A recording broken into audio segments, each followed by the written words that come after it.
Welcome to this next section of the Quality Engineers, a Quality Engineers Faith. I'm Dan. This time I'm going to be doing a little more reading because I've got a lot of things I want to put in and I don't want this to go real long. So I apologize for looking down periodically, but you'll hear in my voice the intonations and stuff that make a lot of difference here. So last time I expressed the way that we'd like to make decisions about all kinds of things, including the meaning of life, by choosing the alternative with the best total expected value. To do that when it comes to the meaning of life, well, that's auspicious, but we got to do it. I mean, we just, you know, every decision we make hinges on this. So we just start in. Any decision-making being, any animal, any bug that makes decisions, and any human, we have limits, but we would like to get as complete as possible a list of the alternatives so we can make this decision. So how does a person make a list of all the alternatives regarding the meaning of life? Well, that's the thing about engineers. You know, we don't know all the possibilities, but we know some, and we charge forward to try to do the best we can. So first, there is accepting that this question about the meaning of life has touched on everybody in history. And there have been a lot of intelligent people in history. I mean, even if I'm at the 99th percentile, even if you're at the 99th percentile, there's still been hundreds of millions of people across history who are smarter. So one good way to get the best list possible in a practical length of time would be to look at the answers that credible people of the past have given. As I have done that, and this is all I can share, I came across a few questions that I needed to observe. You may find others, and if you do, then I'd love to learn them, share them back, what you found. But one of the questions is not to throw the baby out with the bathwater, as the old saying used to be.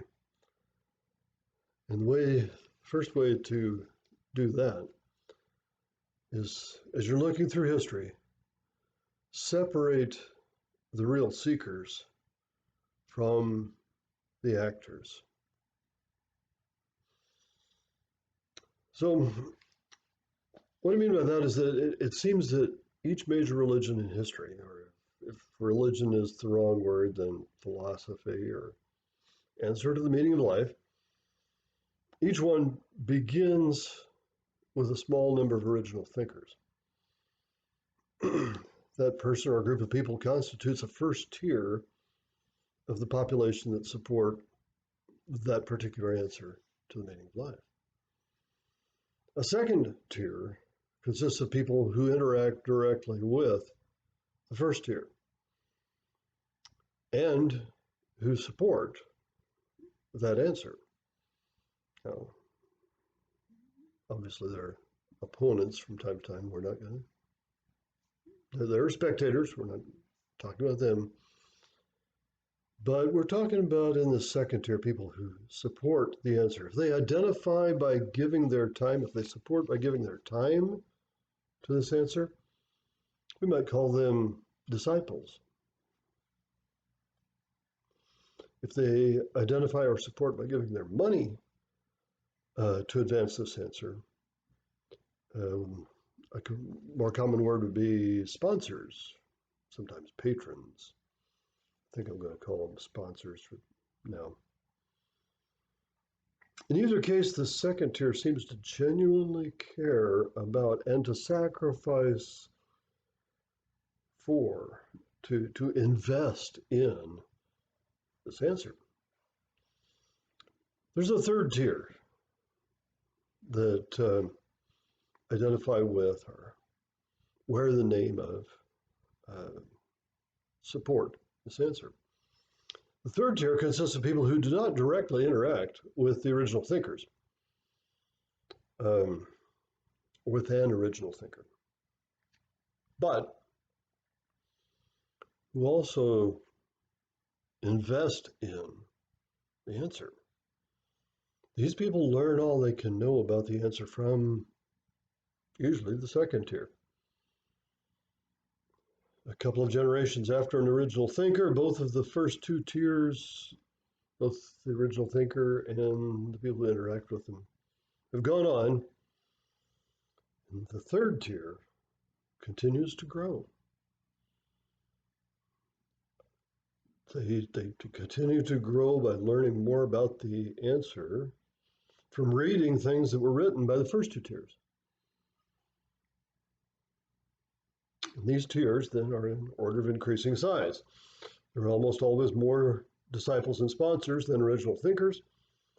The third tier, who might be called seekers, continues to grow after the first two are gone and becomes bigger and bigger and bigger.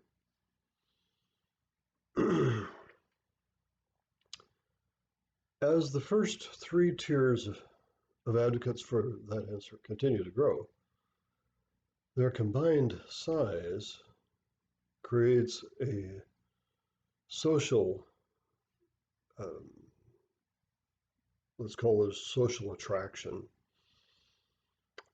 creates a fourth population. The fourth tier is like the third, in that the fourth tier never actually interacted directly with the original thinkers.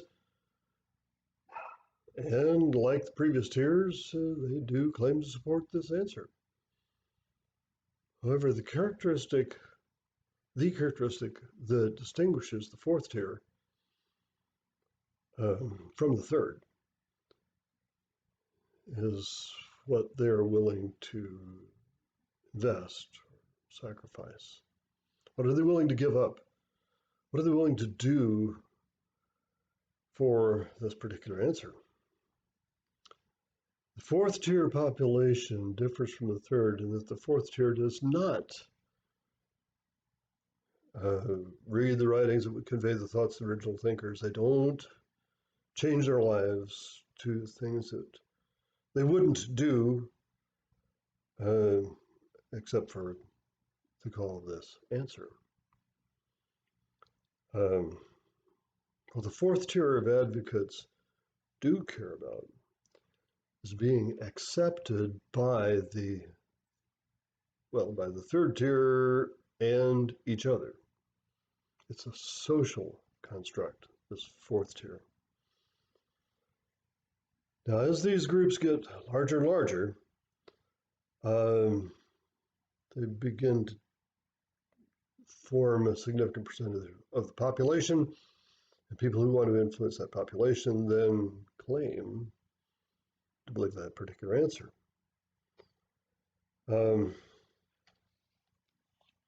But those who study such things, anthropologists, historians, sociological researchers, they come back and say these people that claim this particular, to belong to this particular population have never read the books, have no intention of restricting their behavior to match the original thinkers. And so they're actors.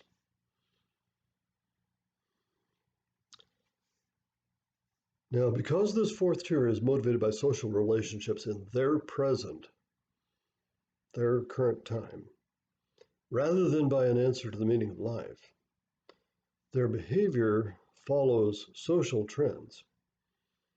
Cultural elements having nothing to do with the meaning of life, are syncretized into what this fourth tier values. Examples include culturally popular music, dance, foods, drinks, political positions. Those may not be bad, but they don't inherently have anything to do with meaning of life. This fourth year celebrates boundaries, limits, barriers, and conflicts between groups of people when those are socially popular.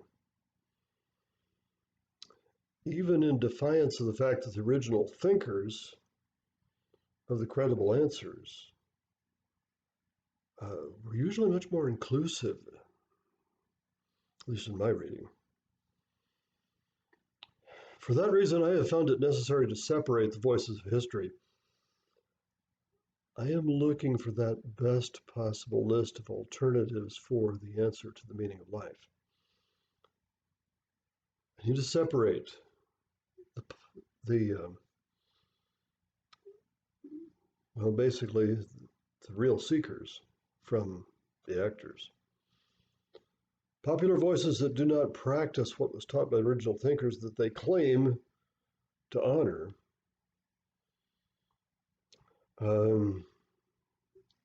their behavior and their words are distractions from the meaning of life.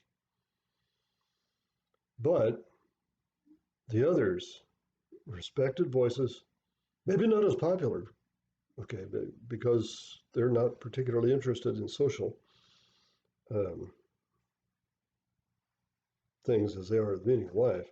So they're not necessarily as popular, but they do practice what was taught by the original thinkers that they claim to honor. These respected voices are valuable. So the next step for me is to put together a common language for these, especially to see what they have in common with each other. Because what I've seen in my reading is that those who are actually seeking an answer to the meaning of life do have a great deal in common. That's good. As with the other videos, I present this with joy for what this journey has led me on as a quality engineer, and passion to share anything that would be a blessing to you. Thanks.